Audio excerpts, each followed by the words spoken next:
പല സിനിമകളിലെയും സീൻ കണ്ടു കഴിഞ്ഞാൽ അച്ഛനും മകനും തമ്മിലായാലും അമ്മയും മോളും തമ്മിലായാലും എന്ത് റിലേഷൻഷിപ്പാണ്, പ്രണയമാണെങ്കിൽ പോലും ഇങ്ങനെയൊക്കെ ആവും എന്ന്, ഇതൊക്കെ ആണെന്ന് നമ്മൾ വിശ്വസിക്കണം. അന്ന് അങ്ങനെയല്ലായിരുന്നു. അന്ന് നമ്മളത് ടച്ച് ചെയ്തായിരുന്നു, നമുക്കത് റിലേറ്റഡ് ആയിരുന്നു. അതായത് സ്ക്രീനിൽ കാണുന്ന സീൻസ് നമുക്ക് റിലേറ്റഡ് ആയിരുന്നു. പ്രണയമാണെങ്കിലും ഇമോഷൻ ആണെങ്കിലും എല്ലാം. ഇന്ന് അങ്ങനെയല്ല, ഇന്ന് വേറിട്ട് നിൽക്കുന്നുണ്ട്. പക്ഷെ നമ്മളത് റിലേറ്റ് ചെയ്യാൻ വേണ്ടി ശ്രമിക്കുകയാണ്. നമ്മൾ റിലേറ്റ് ചെയ്യുന്നുണ്ട് എന്നുള്ളത് നമ്മൾ അഭിനയിക്കുകയാണ് പ്രേക്ഷകര്. അതായത് സ്ക്രീനിൽ കാണുന്ന സിനിമയോട് നമ്മളും താരതമ്യപ്പെടുകയാണ്, അല്ലാതെ വേറെ രക്ഷയില്ല. അപ്പോ നമ്മൾ സിനിമയിൽ കാണുന്ന പല സീനുകളും അല്ലെ പല സീക്വൻസുകളും യഥാർത്ഥ ജീവിതത്തിൽ നടക്കുന്നതല്ല, പക്ഷെ നടക്കുന്നതാണെന്ന് നമ്മളെ തോന്നിപ്പിക്കാൻ ചില സിനിമകൾക്ക് കഴിയുന്നുണ്ട്. ചില സിനിമകൾക്ക് അത് തോന്നിപ്പിക്കാൻ കഴിയുന്നില്ല. അങ്ങനെ കഴിയാത്ത സിനിമകൾ പരാജയപ്പെടുന്നു, തോന്നിപ്പിക്കുന്ന സിനിമകൾ വിജയിക്കുന്നു.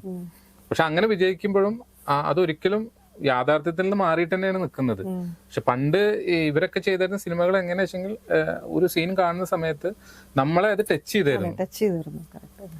അച്ഛനും മകനും തമ്മിലുള്ള ഒരു സീൻ കാണുന്ന സമയത്ത് ഇമോഷൻസ് ഇതെന്റെ നമ്മുടെ സ്വന്തം അച്ഛനും ഞാനും തമ്മിലുള്ള ഒരു ഫീലിംഗ് ആണ് നമുക്ക് കിട്ടിയിരുന്നത്.